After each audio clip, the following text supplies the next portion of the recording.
Joined together. Yes, I think that was represented by Yosef and Yehuda again when they were speaking. And then the Haftarah just, kind of points out the role in the prophetic future. Yeah. And this is talking about the lost tribes at this point. The lost tribes would join back with Yehuda. And it's interesting that they're all listed under Ephraim, which is Yosef. which is Yosef, but only Yosef's son. like half of Yosef, right? Yeah, but he was the elder. No, wait. He was the He was younger. younger. But he was the blessed one. He had Yeah. the blessing. Yeah. Yeah. Interesting. All right. All right, let's continue on. We're, we're ready to continue. No more comments for Haftarah? More Haftarah comments? Anyone? Are you reading about it in there, Mama? No, I've read about it before. All right. Can I make a quick comment? Sure. This is a topic that a lot of people will mention. People from Hebrew roots, they spend a lot of time in.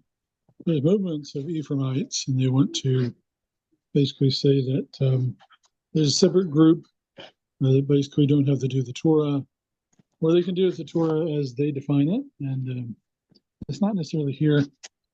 Yeshua, our teacher, seemed to be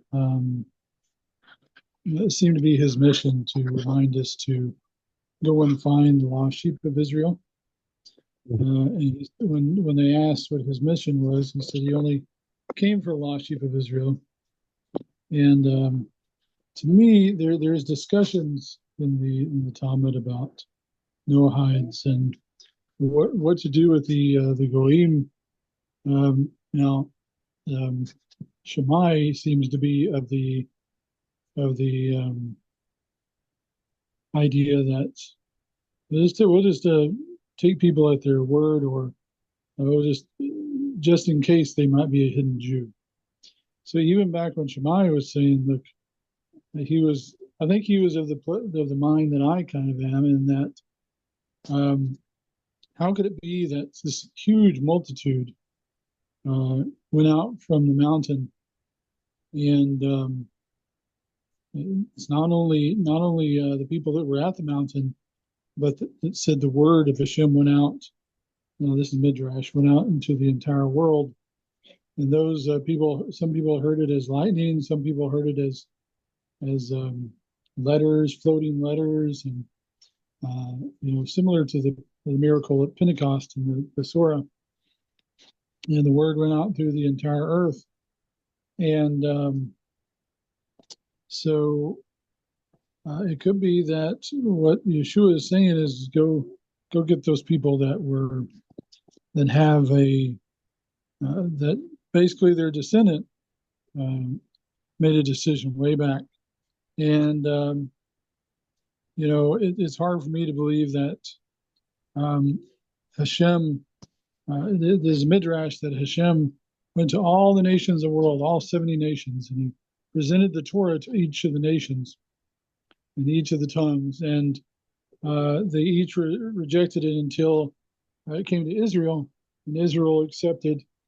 But now Yeshua says, go back to these people, give them the opportunity to receive the Torah. And I don't know, to me, it seems to be kind of a slap in the face. If the Torah is presented to me, I can say, well, no, I think I'll just take the easier route. I think I'll just do these few things over here, and then I'll just go ahead and reject it again. I don't know. It just doesn't make sense to me. But anyways, but I think it has to do with those souls that were at the mountain that have been lost either through the actual disbursement that happened in